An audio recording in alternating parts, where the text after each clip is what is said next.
What's up, everybody? We're back in the garage. I just showed you guys a quick clip that I took this morning at my buddy's transmission shop. I didn't want to bother him, so I didn't take too much video. But he opened up his shop to me and came in early on his day off and helped me tear down, and we're starting to rebuild my 4T 65E front-wheel drive transmission for this car. He was even nice enough to paint it and everything. It was a pretty nice setup he's got there. So shout out to him.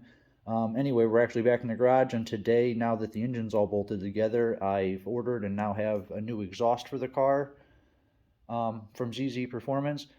I've had this car for like 10 years, and when I originally got it, one of the first modifications I did is I needed a new catalytic converter, and so I installed a 3-inch downpipe from them. And since I already have that, I didn't even want to get headers or have to get a new cat or anything. And I also had the front ported exhaust manifold from them already, which I actually highly recommend. I've had this for like a year now, so I finally finished it off and got the rear ported and the crossover pipe. It's a lot bigger. Today I was just going to show you guys how to install it real quick. I've ordered all the new bolts and gaskets for it, for the crossover and everything for the downpipe. Also the new bolts for the downpipe, because mine actually broke on the original one when I took the engine out, which was the other reason I needed to upgrade this. I can show you guys, one, just how old and crappy the stock was, and see how restrictive it was. That's one of the biggest problems on these cars. I can show you side by side. Now this is kind of just like, I know it's really hard to tell. It's like some kind of like redneck science. I'll show you. No real measurement here. You can see how, like, my thumb, I'm able to completely cover the knuckle on my middle finger. Now if we come all the way to this side,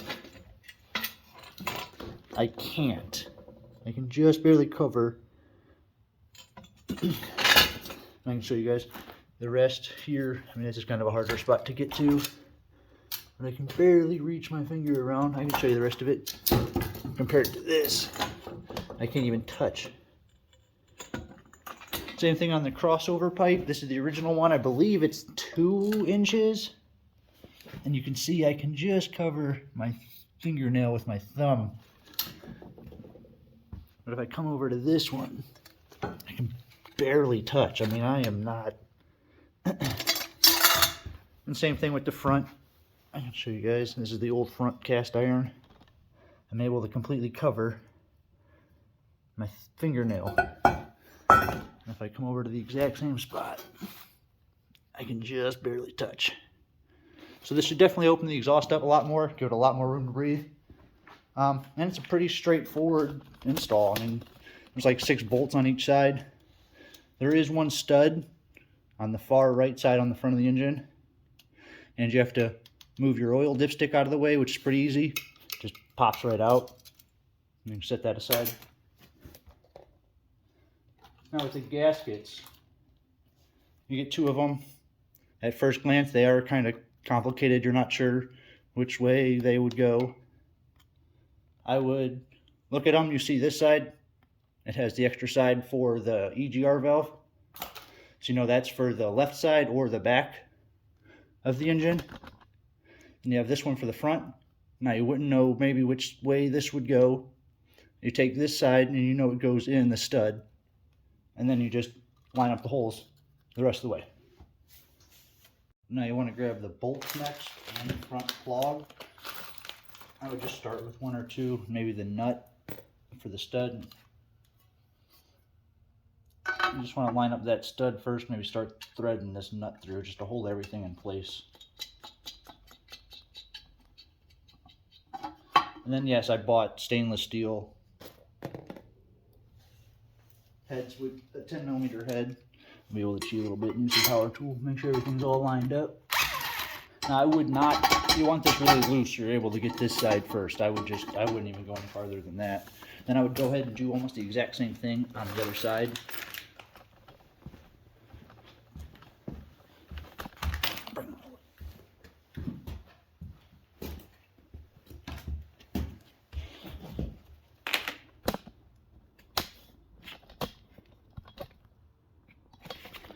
Now on this side you have the same thing.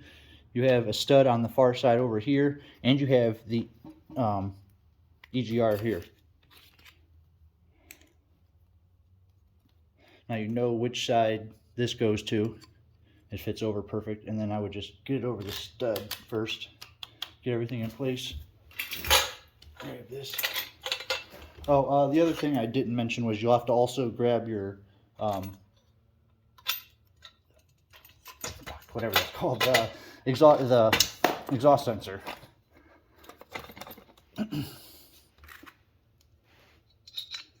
Your O2 sensor, I'm sorry.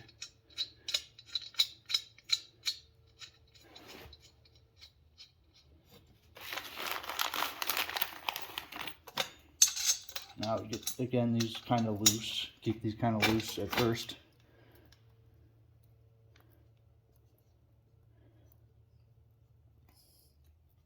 But you can see, even though it's a bigger size, everything fits perfect. I mean, where the spark plugs go, where everything, you should have no problem with the oxygen sensor. This should also bolt up to your stock catalytic converter or downpipe if you have it still installed. This would probably be a pain in the ass to get to from if the engine was still installed in the car, though, if it was the back of the car.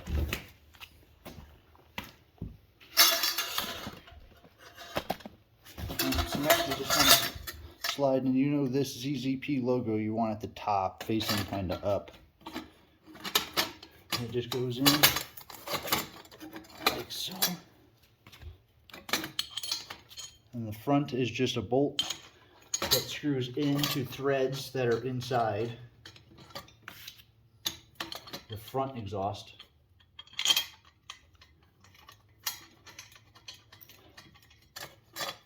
And I'm still leaving everything really loose. And now the back is, they provide a nut, a bolt, and 2 washers that simply slide through. And you would want to tighten these down evenly and get the other one on. But you see, pretty quick, pretty easy process.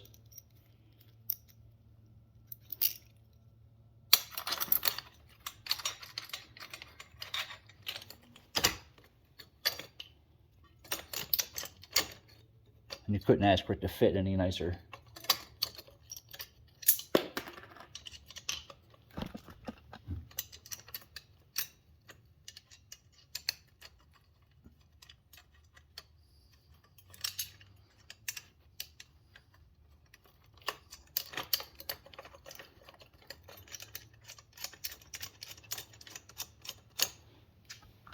Then you can go ahead, get the rest of your bolts with the washers and install them here, here, here, here, and on the other side. And that's the exhaust.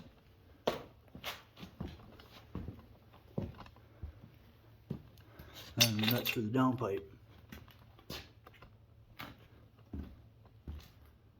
Alright guys, like I said, stay tuned for the next video. Hopefully I get the transmission in the next week or two. I'll probably be adding an oil pan, a new oil pan to the bottom of it, and then I'll get the transmission in the next week or two. Be able to bolt it to the side and lower it into the car. So yeah guys, stay tuned for the next video. Thanks for watching.